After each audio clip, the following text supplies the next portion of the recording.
Bueno, finalmente, y puedo mencionar esa palabra, finalmente, vamos a concluir la serie de Apocalipsis. Y digo finalmente porque es parcial, porque tengo la intención, con el favor del Señor, de que este final lo hagamos en dos partes.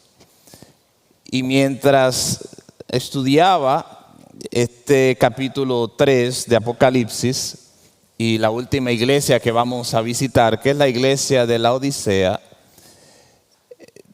no me sentía cómodo en pensar, lo vamos a hacer en un sermón. Porque como yo he dicho aquí muchas veces, nadie nos está esperando.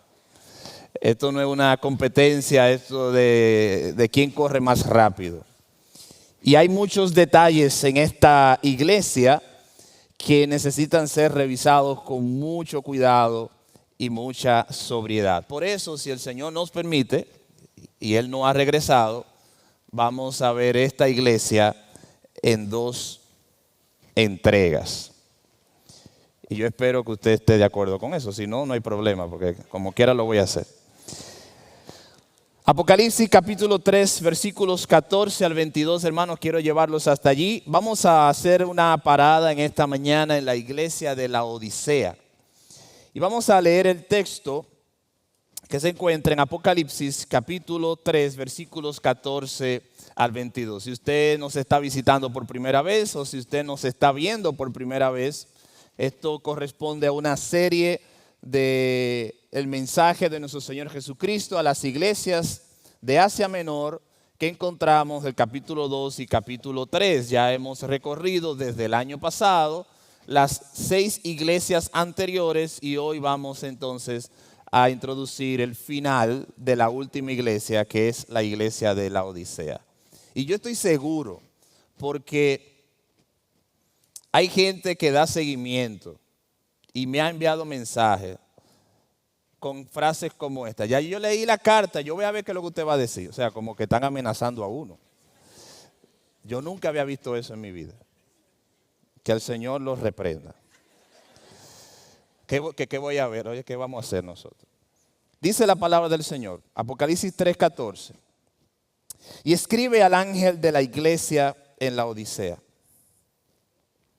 El amén, el testigo fiel y verdadero, el principio de la creación de Dios, dice esto. Yo conozco tus obras, que ni eres frío ni caliente. Ojalá fueras frío o caliente. Así, puesto que eres tibio y no frío ni caliente, te vomitaré de mi boca. ¿Por qué? Porque dices, soy rico y me he enriquecido y de nada tengo necesidad. Y no sabes que eres un miserable y digno de lástima, y pobre, ciego, desnudo.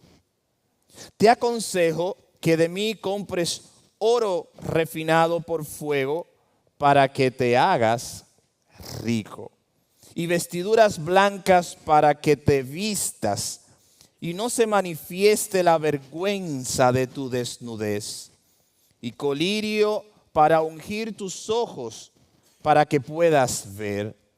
Yo reprendo y disciplino a todos los que amo. Sé pues celoso y arrepiéntete.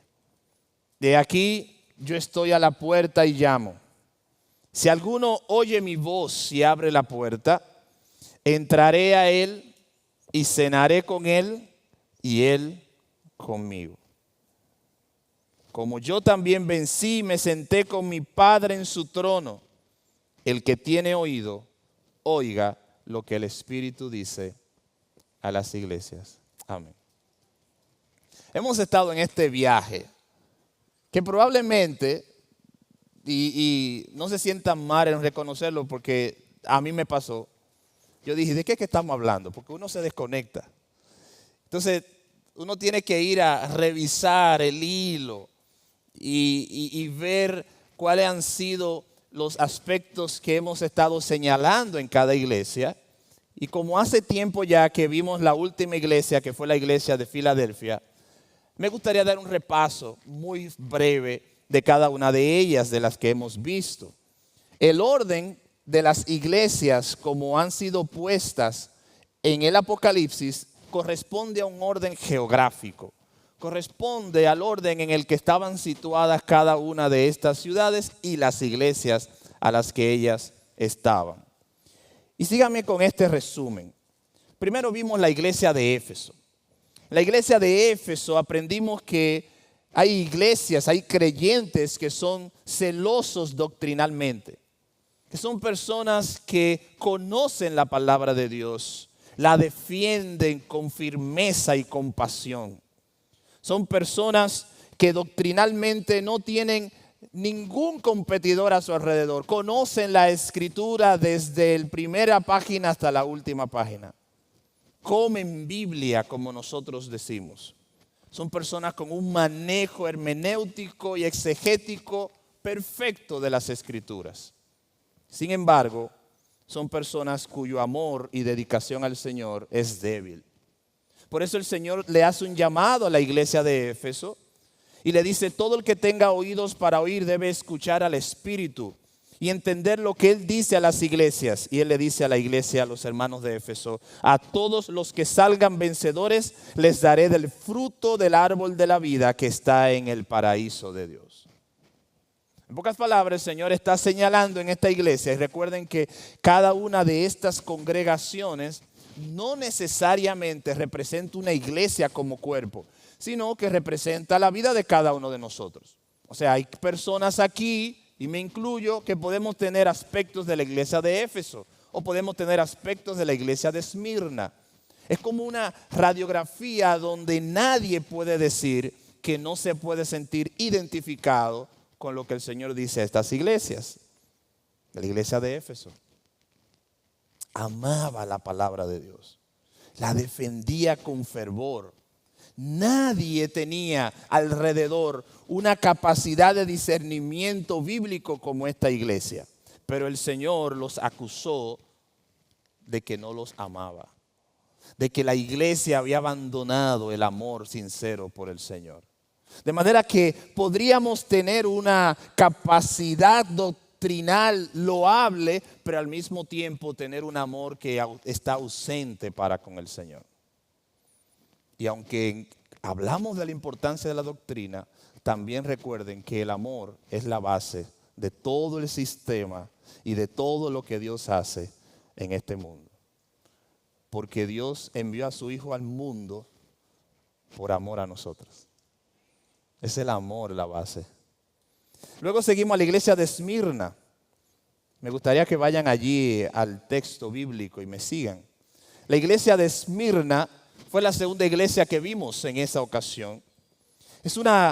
Y el Señor le escribía, es una iglesia pobre exteriormente, pero rica en su interior. Miren esa conjugación. Que a pesar del sufrimiento que había, de la persecución, de las calamidades que estaba sufriendo, fue una iglesia que se mantuvo fiel. Y el Señor le hace un llamado. Todo el que tenga oídos para oír debe escuchar al Espíritu y entender lo que Él dice a las iglesias.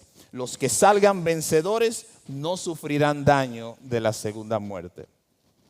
Cuando nos detuvimos en Esmirna, vimos el contraste de una iglesia estructuralmente débil con un ambiente distinto, por ejemplo, al que vamos a ver hoy, de la iglesia de la Odisea. Pero aún así, nuestro Señor Jesucristo reconoce que aunque exterior y materialmente eran pobres, en su interior eran ricos. Y como hemos ya establecido, no necesariamente esto está haciendo una alusión a aspectos como, bueno, qué bueno es ser pobre o qué bueno o qué malo es tener recursos. No es esa la línea que las cartas están siguiendo, sino más bien es una descripción de la realidad en la que se encontraban estas iglesias. La iglesia de Esmirna, los hermanos eran personas que estaban haciendo y luchando la buena batalla de la fe, Y el Señor reconoce su esfuerzo y les dice al final, salgan vencedores, y los que salgan vencedores no sufrirán el daño de la segunda muerte. Iglesia número 3, la iglesia de Pérgamo. Una iglesia fiel, pero permisiva. Permitía que falsos maestros enseñaran en la iglesia y la desviaran del camino. Por eso el Señor le hace el siguiente llamado. Todo el que tenga oídos para oír debe escuchar al Espíritu y entender lo que Él dice a las iglesias. A todos los que salgan vencedores les daré del maná que ha sido escondido en el cielo. Y le daré a cada uno una piedra blanca, y en la piedra estará grabado un nombre nuevo que nadie comprende aparte de aquel que lo recibe. La iglesia de Pérgamo se había dejado influenciar por todo ese viento de doctrina que surgió en los primeros años de la iglesia primitiva. Muchos falsos maestros, muchos movimientos doctrinales incorrectos, y ellos permitían que estos falsos maestros se insertaran en la iglesia. No tenían el celo de Éfeso, no tenían esa capacidad de defender con firmeza la palabra de Dios. Doctrinalmente eran débiles, pero era una iglesia fiel. ¿Qué contraste? ¿Cómo podía esta iglesia de Pérgamo ser fiel si era permisiva en ese aspecto? Bueno, el reconocimiento del Señor en ese momento a la iglesia era que la falta que tenían era su ausencia de defender la doctrina bíblica, de no permitir que estos falsos maestros llegaran a la iglesia y la condenaran a la muerte. Pero era una iglesia fiel. Luego llegamos a la iglesia de Tiatira y allí vemos el ejemplo de la paciencia de Dios. En Éfeso había mucho celo por la doctrina, por la ortodoxia, pero poco amor. En Tiatira había mucha actividad, mucha fe, mucho amor, pero había poca disciplina y poca defensa por las Escrituras. ¿Se dan cuenta cómo cada iglesia refleja una y otra algún aspecto que incluso podría ser algo que en algún momento de mi vida yo he vivido? O que en un tramo de mi existencia, de mi caminar con el Señor, yo he estado haciendo. Probablemente al principio de mi vida yo era muy celoso, muy activo, muy dedicado al Señor, pero con poco discernimiento. Pero a medida que fui madurando y teniendo más conocimiento bíblico, me fui alejando del amor y la pasión. Y esos aspectos tan distantes son los que el Señor llama y hace una reflexión a nosotros. Esa era la iglesia de Tiatira. Y al final Él le dice a ellos, a los que salgan vencedores y me obedezcan, les daré autoridad sobre todas las naciones. Gobernarán las naciones con vara de hierro y las harán pedazos como si fueran ollas de barro. Luego seguimos a la iglesia de Sardis, donde el Señor hace un llamado a despertar de la decadencia espiritual. La descripción literal de la iglesia de Sardis es el ejemplo perfecto de dónde no debemos llegar. Es la condición espiritual que todos debemos evitar. Este es el final del camino que se advierte, donde Cristo nos dice, enseñanza tras enseñanza, no quiero que lleguen a esa condición. La iglesia de Sardis es un ejemplo del lugar donde ninguno de nosotros deberíamos llegar. Y finalmente, hace unos meses, vimos la iglesia de Filadelfia. Fue una iglesia pequeña, sin fuerza, era la iglesia más joven de las 7 iglesias, y en comparación con las otras iglesias, estaba en una etapa inicial. Podríamos decir, y quizás muchos aquí se sientan identificados, era una iglesia de nuevos creyentes. Personas que se habían conocido a Cristo, que se habían bautizado y ahora era que estaba dando los primeros pasos en la fe. Entonces a esta iglesia el Señor le hace un llamado para que se mantenga, para que no deje las primeras cosas. Fue una iglesia fiel en obedecer la palabra de Dios, porque precisamente en esos primeros días de nuestro caminar hay un fervor natural, hay una pasión natural por abrazar todo lo que Dios nos ofrece. Pero al llegar a la iglesia de hoy, es como ver cómo iniciamos y hasta dónde muchos de nosotros probablemente hemos llegado. Y con este repaso llegamos a la Odisea. La Odisea era una ciudad sumamente importante. Y si usted ha seguido la serie, se va a dar cuenta que cada descripción que el Señor hace de la ciudad está relacionada con el llamado o la advertencia. Es decir, que cuando el texto nos invita a considerar las condiciones de la ciudad, no lo hace solamente por datos de la narrativa, sino que el Señor está ayudándonos a entender que es importante que cada creyente y cada iglesia conozca el lugar donde se encuentra. Porque las comunidades y las ciudades donde la iglesia se encuentra, de una manera u otra, influyen en el pensamiento y en la forma de vida de los creyentes. Porque hoy estamos aquí, pero mañana saldremos al mundo. Y lo que yo reciba de aquí o lo que yo me he alimentado, yo lo voy a aplicar al mundo en el cual yo trabajo y convivo. De manera que la iglesia no es ajena al mundo. En Juan 17 el Señor le dijo a Dios, no te ruego que los quites del mundo. Estaremos en el mundo. Y estaremos en el mundo hasta que el Señor regrese. No podemos separarnos del mundo de tal manera que yo diga, no quiero vivir en este mundo, porque ¿dónde vivirás? El texto dice claramente que la descripción de las ciudades estaba relacionada con la condición de su vida espiritual. Por eso veamos a la Odisea. La Odisea era una ciudad próspera. Hemos hablado de ciudades prósperas aquí, pero la Odisea se lleva todo. Miren la característica de esta ciudad. La Odisea tenía bancos.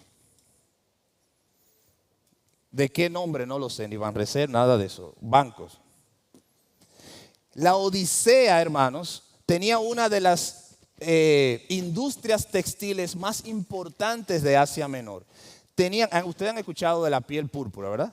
Bueno, la Odisea tenía una tela de color negro, que era la atracción de todos los emperadores y senadores de Roma, de color negro. Ellos usaban una especie de plantas para darle ese color y era el atractivo. Pero no solamente eso, la Odisea tenía un gran sistema de medicinas y allí, lo vamos a ver en el texto, ellos fueron los creadores de una especie de colirio o desinfectante ocular que era también muy novedoso en la época. De manera que cuando uno ve esta ciudad y la historia y los detalles están allí, uno se da cuenta de lo avanzada que estaba. Entre el año 60 y 61, luego de nuestro Señor Jesucristo, hubo un terremoto en la Odisea. Y el emperador Nerón les dijo a las autoridades, le enviaremos fondos para ayudarles a la reconstrucción de su ciudad. ¿Sabe qué dijeron ellos? No te necesitamos. Nosotros tenemos fondos. ¿Usted se imagina eso? Sí, nosotros tenemos tanto dinero que no necesitamos. Y fue así, ellos reconstruyeron la ciudad. Sí, era una ciudad próspera. Era una ciudad que se encontraba en un lugar estratégico. Hay un mapa por allí que he querido que pongan. Se encontraba entre las ciudades de Hierápolis y Colosa. Colosa, la iglesia a la cual Pablo le escribe la carta a los colosenses. Y es interesante porque en medio de ese valle en el cual se encontraban estas tres ciudades, la Odisea resplandecía por encima de las demás. Era una ciudad muy avanzada. Había un sistema de carreteras que atravesaba toda la ciudad, toda esa costa de Asia Menor, y allí la gente tenía que pasar obligatoriamente. Yo creo que nosotros no tenemos que hacer muchos esfuerzos para imaginarnos qué tipo de ciudad era. Una ciudad avanzada, una ciudad próspera, una ciudad con muchos detalles que eran distintos a las otras ciudades. Y eso lo hacía que todo el capital humano, las personas que vivían allí, tenían un alto alcance monetario. O sea, las personas no eran pobres. Es más, eso no lo vi, o sea, no busqué imágenes, pero algunos historiadores dicen que en la Odisea estaban las mansiones y casas más hermosas de toda el Asia Menor, incluyendo Roma. Era una ciudad muy próspera. Y en medio de esa ciudad próspera había una iglesia.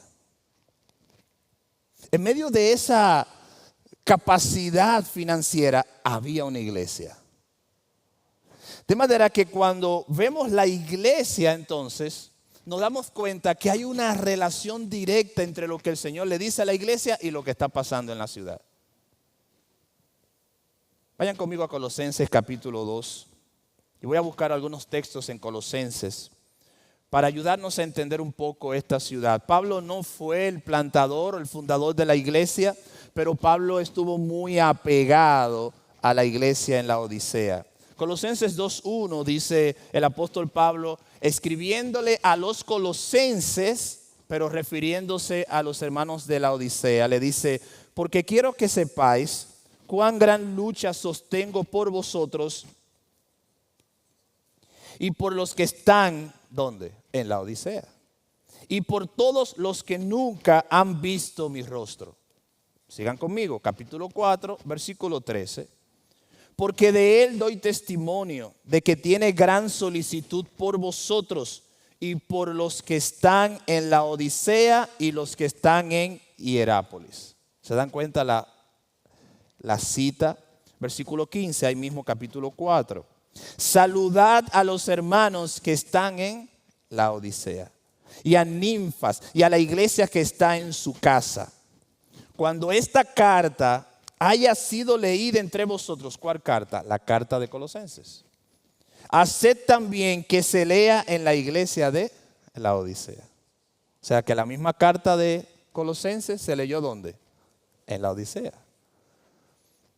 Y que la de la Odisea la leáis también vosotros. ¿Dónde está la Odisea? Bueno, se perdió.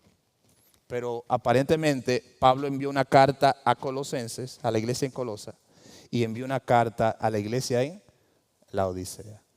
La carta a Colosenses fue preservada por el Señor como parte del canon. La carta de la Odisea no fue preservada.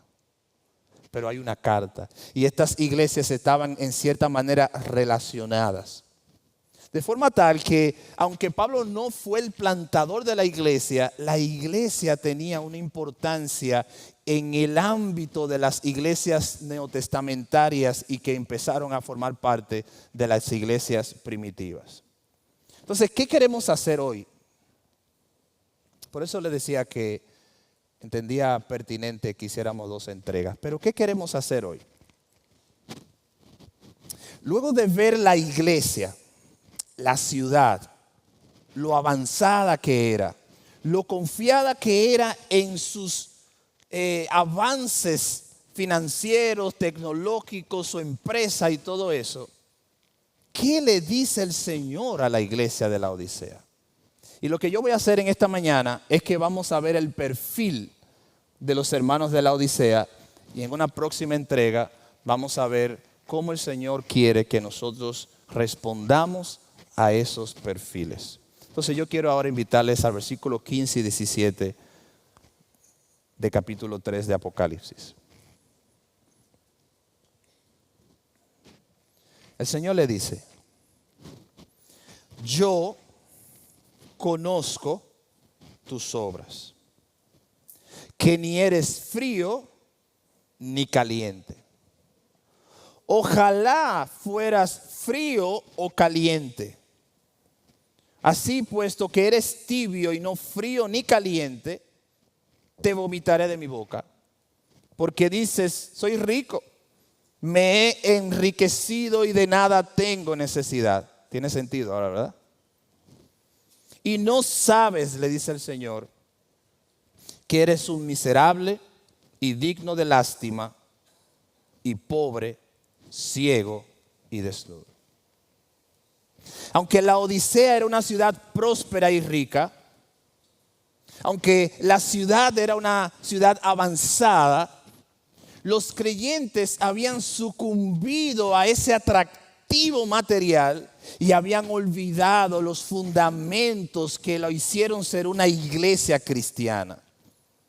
Esta es la única iglesia de las 7 iglesias que hemos estudiado a la cual el Señor no le hace un elogio. Aquí no hay nada para el Señor que elogiar en este punto. No es que no irían al cielo, no es que no fueran creyentes, sino que las palabras de Cristo son muy duras. Incluso leer esto una y otra vez, si usted tiene sensibilidad espiritual, debe afectarlo de alguna manera. Esto es como una de las ofensas más fuertes que cualquier cristiano pueda recibir. Cuando usted le dicen, tú eres un cristiano tibio, eso es...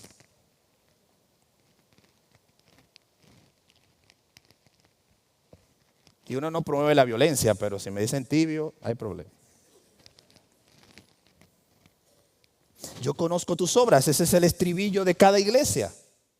Pero ¿qué es lo que él conoce de la iglesia de la Odisea? Olvídense ya de Éfeso, de Esmirna. ¿Qué es lo que él conoce de la iglesia de la Odisea? Que eran hermanos que no eran fríos, no eran calientes. Es una nueva condición. ¿Cómo es? Tibieza. Entonces yo quisiera que veamos eso. ¿Qué significa frialdad? Versículo 15. Hay muchas personas, muchos estudiosos e incluso pastores que se acercan de manera distinta a esta concepción. Algunos dicen que se trata de la frialdad de un cristiano que está en un proceso. Otros dicen que básicamente se refiere a la frialdad de alguien que no conoce al Señor. Para mí, con cuidado lo digo, yo creo que aquí el Señor está haciendo una referencia a personas que nunca lo han conocido. ¿Cuál es el perfil de estas personas frías? Bueno, no conocen a Jesús como Salvador. El pastor ha estado hablando durante varias semanas de esa importancia de conocer al Señor. Bueno, las personas frías son personas que no han conocido a Jesús como su Salvador. ¿Cómo tú puedes llegar a esa concepción? Bueno, es una interpretación basada en el texto. Porque lo que Jesús está haciendo no es solamente describiendo estados de una vida de un cristiano. Es decir, usted dirá, hay cristianos fríos. Bueno, hay cristianos que pasan por procesos. Pero la frialdad de la cual el Señor hace detalle aquí, hace mención a personas que nunca han estado ni en el calor ni en la tibieza. Porque no es una condición química la que el Señor está describiendo. Y evidentemente, Él está tomando los ejemplos de la vida cotidiana de la Odisea. En Hierápolis habían aguas termales. Ustedes lo han visto en las películas, eran muy comunes. Y en Colosas habían aguas frías. Y el agua de la Odisea venía por acueducto desde Hierápolis. Y cuando llegaba a la Odisea, llegaba tibia. Sin la capacidad de enfriarnos en el calor como el agua de Colosas, pero sin la capacidad de calentarnos en el frío como el agua de Hierápolis. Y entonces hay ese contraste. El Señor dice, ¿quiénes son los fríos? Bueno, el que nunca se ha calentado, el que nunca ha estado en el fuego del llamado del Señor, el que no ha conocido a Cristo, el que no tiene vida espiritual, el que está muerto en sus delitos y pecados, las personas que no han hecho decisión por Cristo, el que vive cada día alejado del Señor, aún sabiendo lo que tiene que hacer. Y eso nosotros lo hemos visto de manera clara en la serie que el pastor está teniendo. Efesios 2, capítulo 2, versículo 1 al 3, hace la descripción de nuestra vida anterior. El versículo 4 dice, pero Dios que es rico en misericordia. Estábamos muertos en nuestros delitos y pecados, sin vida, sin Cristo. Como dice el pastor, en una jaula, en una cárcel, en un ataúd, así estábamos. Bueno, esos son los fríos. No conocen a Jesús y no pueden. Se acercan al calor del evangelio, pero no sienten el calor. Se pueden hasta quemar porque se acercan al fuego y no sienten el calor, no tienen vida espiritual. ¿Y por qué podemos decir esto? Bueno, por lo que el Señor le dice en el versículo 15, Miren lo que dice. Para mí esta es la frase más reveladora. Él le dice, ojalá fueras frío. Wow. ¿Cómo así, Señor? Sí, ojalá fueras frío. Porque el estado más peligroso del ser humano no es estar en el frío, es estar en la tibieza. Porque el que está frío tiene esperanza. El que está en la tibieza está autoengañado. Es una cárcel de la cual tú te sientes prisionero, pero no estás consciente de ella. Si tú eres frío, es fácil señalarte y decir, hermano, tú necesitas conocer a Cristo. Tú nunca has entregado tu vida al Señor. Tú eres un pecador. Pero el tibio está en ese plano en el cual el señalarlo es hasta un poco complejo. Por eso el Señor le dice, ojalá fueras frío. Y esto es duro. Porque lo que el Señor está diciendo, hay más esperanza para el frío que para el tibio. Por eso la tibieza es una cárcel, es una esclavitud de la que no estamos conscientes que nos encontramos allí y de la que yo oro al Señor que nos ayude a salir de allí. Si eres tibio, escapa de esa cárcel. Los fríos están perdidos, sin esperanza, sin Dios. Viven en pecado, viven en la vanidad de su mente, entregado cada día a lo que su carne les dicta.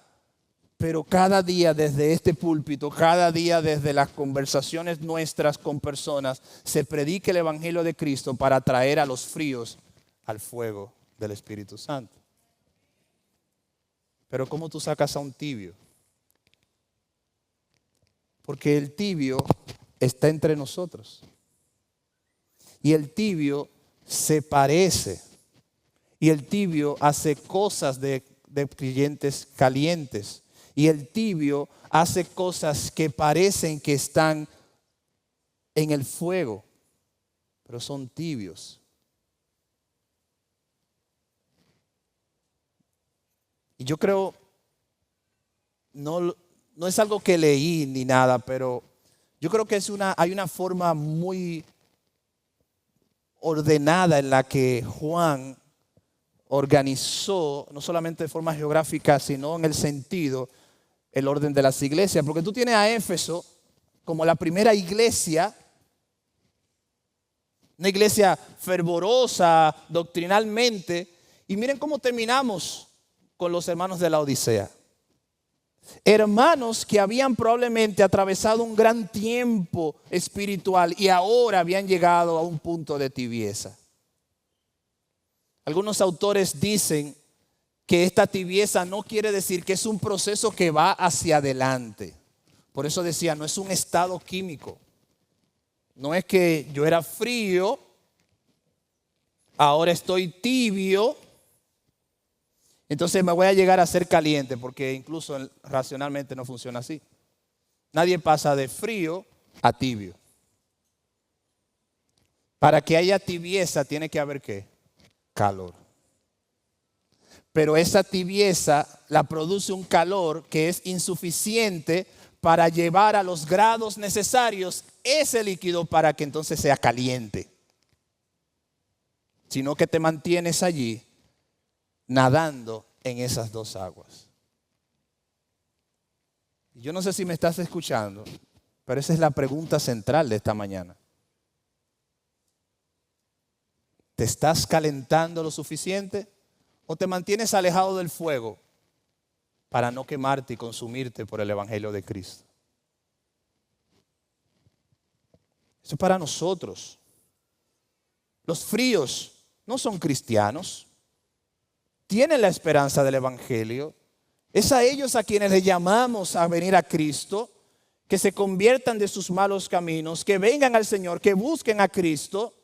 Son las personas que visitan la iglesia, pero lo hacen en fechas especiales, vienen en diciembre, vienen en Semana Santa, pero son fáciles de identificar. El frío está, el tibio está constantemente entre nosotros. Es más difícil. Por eso esto es tan serio y tan importante. Porque la tibieza te ha quitado la capacidad de entender y de comprender. Visitan la iglesia, cantan alabanzas cristianas, piensan de sí algo que no es. Miren el versículo 17. Ellos dicen, los tibios, yo soy rico, somos ricos y me he enriquecido y de nada tengo necesidad. De toda esa explicación, lo más peligroso es lo que ellos dicen al final. Dicen, yo no tengo necesidad de nada. La persona que llega a ese estado en su vida, si usted en algún momento de su vida ha pensado eso, no espere el final de ese sermón. Ahora mismo del Señor, perdóname. Ese es el pensamiento más arrogante y orgulloso que uno puede tener en la vida. No necesito de nada. No necesito de nada, le decían ellos. Que no necesitan de nada.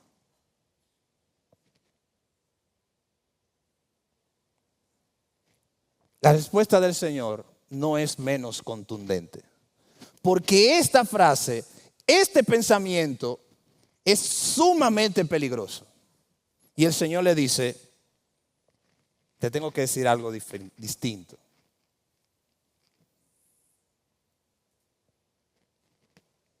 Yo leí varias versiones del texto y ninguno tiene una palabra bonita para describir lo que viene. El Señor les dijo, ¿no sabes que eres miserable, digno de lástima, pobre, ciego y desnudo?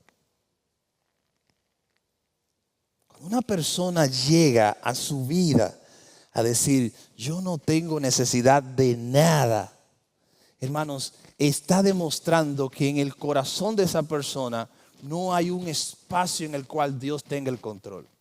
Porque si Dios gobierna nuestra vida, lo primero que reconocemos es que a Él lo necesitamos todos los días. Y lo vamos a necesitar por siempre y para siempre. Que no tenemos necesidad de nada. ¿Cuánto tiempo tuvo que pasar para que estos hermanos creyeran esa mentira? ¿Cuánto tiempo tuvo que pasar para que estos hermanos llegaran a pensar de esa manera?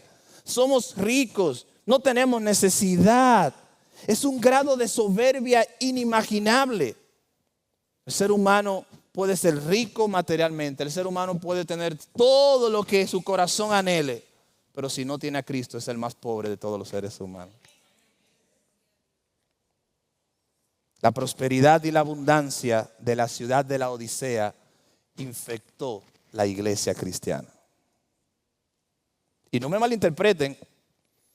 El gran pecado de los hermanos de la Odisea no eran sus riquezas. El gran pecado de los hermanos de la Odisea no fue su capacidad de tener acceso a los recursos. El gran pecado de los hermanos de la Odisea fue la autoconfianza. No tenemos necesidad de nada. Y la autoconfianza es el pecado que dice, Señor, te quito del trono y pongo a mi vida, pongo el yo. Y cuando el yo gobierna, entonces ya Dios es pasado a un segundo plano. La autoconfianza es decir, yo puedo. La autoconfianza es decir lo que Santiago denunció. Cuidado con decir que mañana o pasado haremos tal cosa. El cristiano siempre dice, si el Señor quiere, haremos tal cosa. Eso significa confiar en el Señor. Mis hermanos, no se confundan. No estamos haciendo una especie de denuncia contra el que tiene riquezas. Eso podría ser tema de otro momento. En todas las escrituras hay hombres y mujeres de Dios que tuvieron riqueza y fueron piadosos. El pecado aquí era que en el corazón de los hermanos de la Odisea el Señor no era Cristo, era el yo. Yo no tengo necesidad de nada, le decía ellos. En comparación al estado de las otras iglesias, en la Odisea no se describen situaciones de falsos maestros, por ejemplo. No habían persecuciones. Ellos no tenían problemas de índole de que el gobierno quería cerrar las puertas de su iglesia.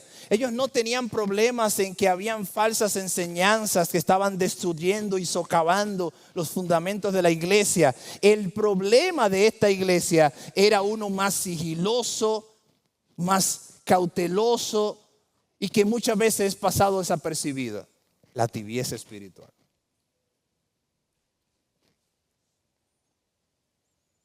Tenemos falsos maestros entre nosotros.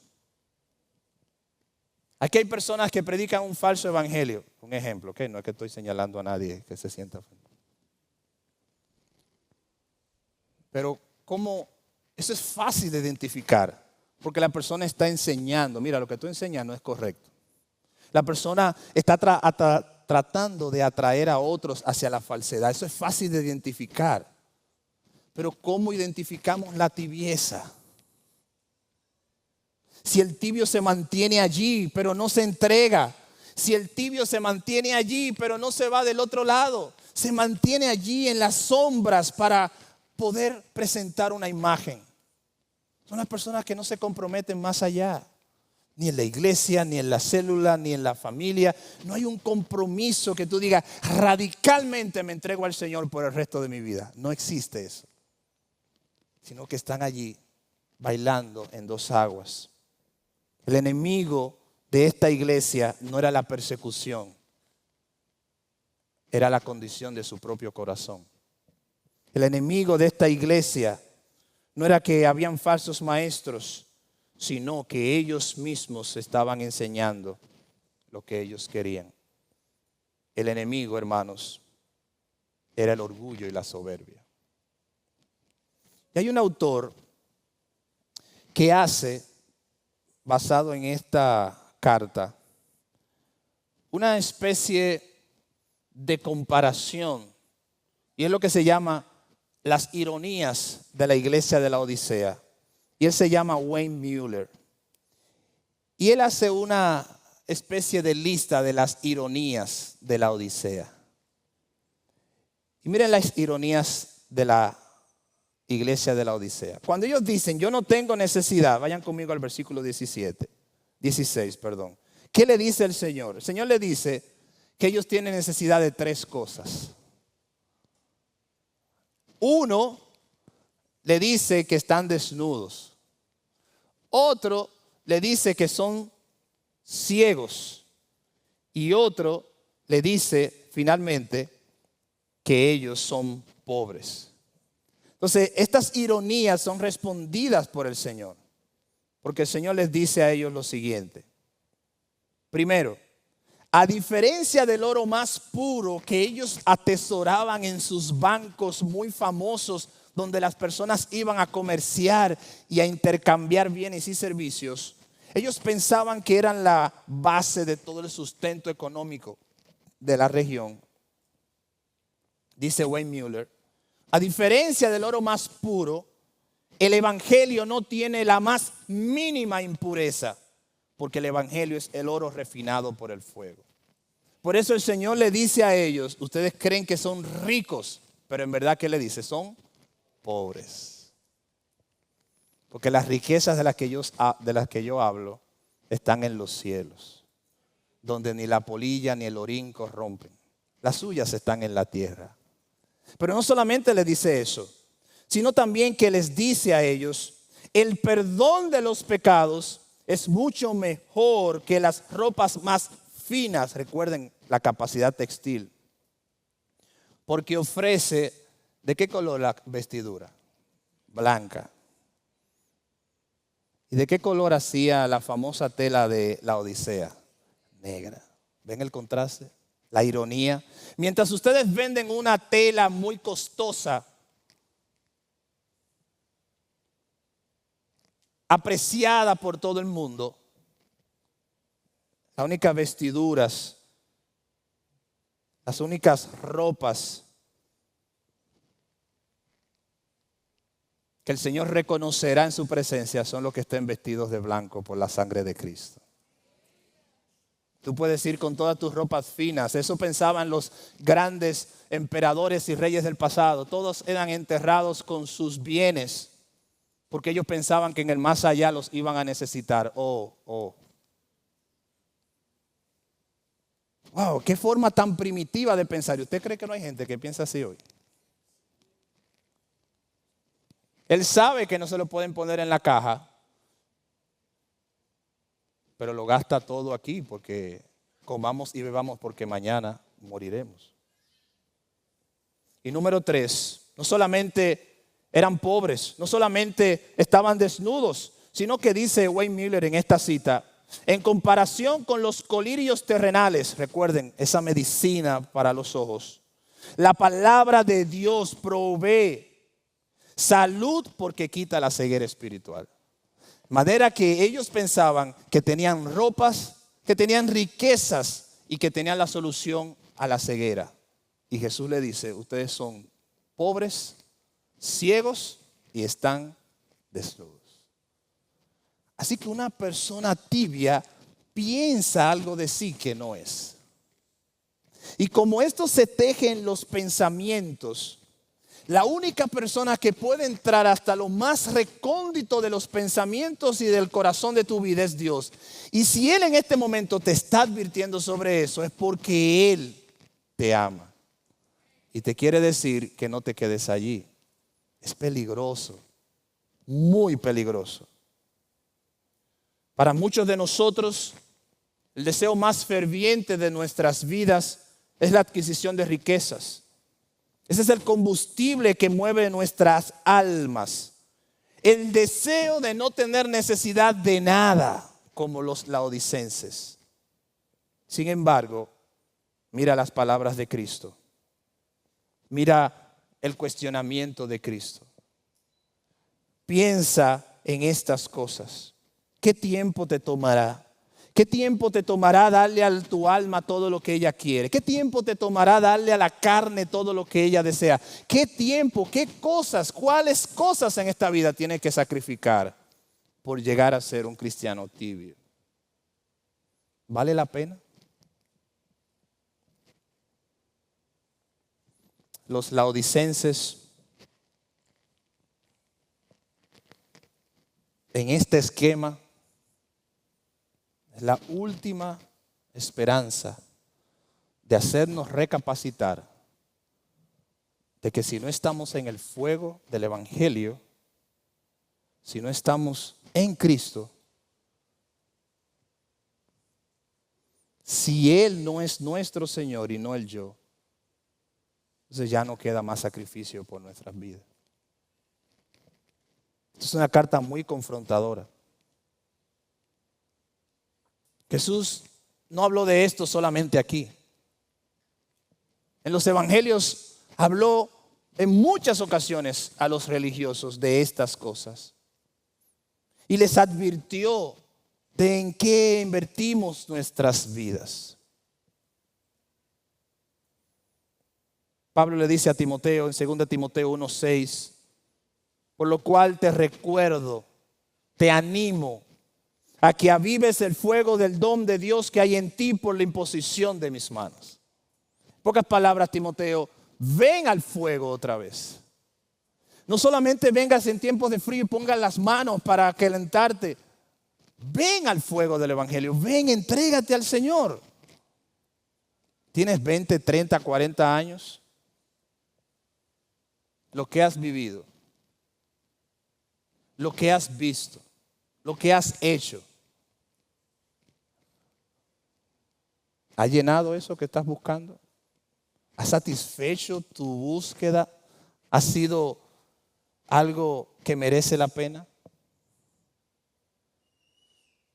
El pastor muchas veces en este púlpito ha usado una cita que fue dicha por Roosevelt en el año de 1910 en un discurso llamado Ciudadano en una República. Y él la ha usado muchas veces y cuando yo la mencione sé que se van a recordar de ella. Y yo creo que mencionar el contexto es importante como una manera de que entendamos qué es la tibieza. Y con esto vamos terminando. Cito a Roosevelt. Escuche esto. No es el crítico el que vale. El que vale no es aquel que señala cómo tropieza el hombre fuerte o cómo pudiera hacer mejor las obras el que las hace.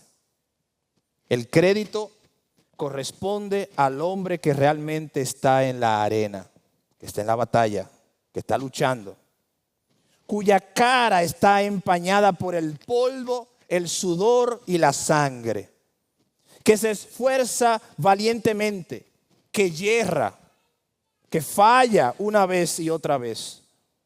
Pues no hay esfuerzo sin error o falla, mis hermanos. Son personas que conocen el gran entusiasmo, la gran devoción, que se consumen en una causa de valor, que en el peor de los casos, si fallan, por lo menos fallaron mientras lo intentaban. Mucho mejor es arrostrar cosas poderosas, ganar gloriosos triunfos, aun cuando uno está acorralado por el fracaso, que formar filas con aquellos pobres espíritus que ni se gozan ni sufren mucho, porque viven en un ocaso gris que no sabe nada ni de victorias ni de derrotas. Esos son los tibios. No saben lo que es estar en el fuego del evangelio, apasionado y entregado por Cristo, pero no se deciden a volverse a la frialdad para que por lo menos haya esperanza. Viven en ese ocaso gris. Y lo que pretendo es en una próxima entrega que veamos cómo el Señor quiere que nosotros resolvamos la frialdad de nuestros corazones. Vamos a orar. Padre,